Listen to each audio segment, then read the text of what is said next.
Hi guys, তোমাদের সকলকে আমার ছোট্ট ব্লগে ওয়েলকাম। আর তোমরা সকলে কেমন আছো? আশা করি সকলে খুব ভালো আছো, আর আমরাও খুব ভালো আছি। আর গরমে তো সকলে জানো খুবই কষ্ট হচ্ছে, তো আমরা চলে এলাম তাই জন্য একটা ড্যামের মধ্যে স্নান করতে। আর এখানে জলটা দেখো কতটা ফিল্টার জল, শুধু দেখো। তো এখানের জলটা কিন্তু নর্মদা নদীর জল।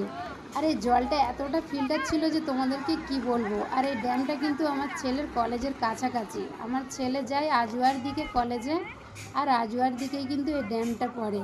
তো আমার ছেলে একদিন এখান থেকে ঘুরে এসেছিলো তার বন্ধুদেরকে নিয়ে, তো এসে বললো, মা খুব সুন্দর জায়গা, সকলে স্নান করতে সেখানে যাই, তোমরা যাবে? তো আমি আর আমার মেয়ে কিন্তু চলে গিয়েছিলাম ছেলের সঙ্গে স্নান করার জন্য।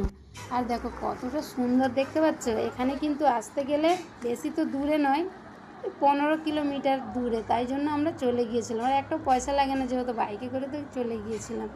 আর খুব সুন্দর লাগছিল, দেখো জলটাও তেমনি ফিল্টার। আর এই জলে ছিল কিন্তু অনেক মাছ, আর যেহেতু পুরো মাটির নিচ পর্যন্ত দেখা যাচ্ছিল, ভয়ও লাগছিল।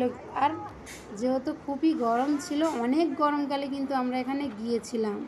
আর এতটাই বেশি গরম ছিল যে জল থেকে উঠতেই মন করছিল না। আর কতটা স্রোত বইছে দেখছো, অনেকে কিন্তু এখানে এসে স্নান করে।